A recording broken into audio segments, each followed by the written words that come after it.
न जाने मसाइल तो उलमा से पूछें, ये हुक्म मुबीन हमको रब से मिला है, हमको रब से मिला है। सवाल फरमाया है कुरैशी और हाशमी को ज़कात देना कैसा है। आया कि अगर कोई शख्स कुरैशी को या हाशमी को ज़कात देता है तो उसकी ज़कात अदा होगी या नहीं होगी, इस बारे में हमारी शरई रहनुमाई फरमाएं। तो जी मोहतरम, देखिए इसके मुतालिक हुक्म शरअ ये है कि जिन हजरात का, जिन सादात किराम का शजरा नसब हुजूर नबी करीम सल्लल्लाहु अलैहि वसल्लम की ज़ात अक़दस तक या आपके ख़ानदान तक पहुँचता है और संदन उनका शजरा मुबारका साबित है, तो उनको ज़कात नहीं दी जा सकती। वो चाहे सैयद हूँ, कुरैशी हूँ, हाशमी हूँ, अब्बासी हूँ या अलवी हूँ। शर्त यह है कि उनका शजरा मुबारका संदन हुजूर के ख़ानदान तक पहुँचता हो।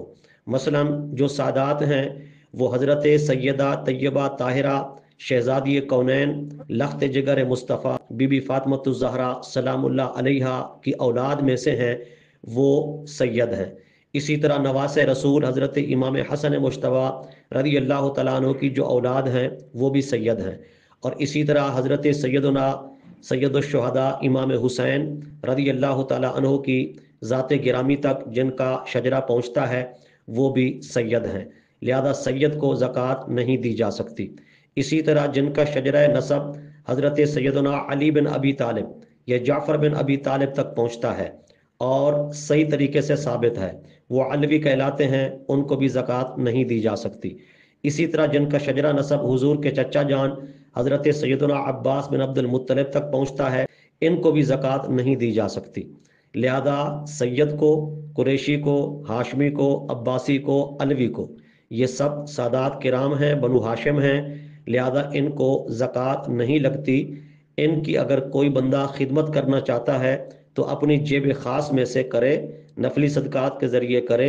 ये जो वाजबी सदक़ात हैं जैसे ज़कात है, उशर है, फितराना है, इनके ज़रिए सादात किराम की खिदमत नहीं करनी चाहिए। हाँ, जिनका शजरा सही तरीके से साबित नहीं है, उन्होंने अपने शजरे को ज़ाय कर दिया है, गुम कर दिया है, संदन हुजूर नबी करीम सल्लल्लाहु अलैहि वसल्लम की ज़ात गिरामी तक नहीं पहुँचता, वो वैसे ही मतलब अब्बासी कहलाते हैं या हाशमी कहलाते हैं, कुरैशी कहलाते हैं, उनको ज़कात दी जा सकती है।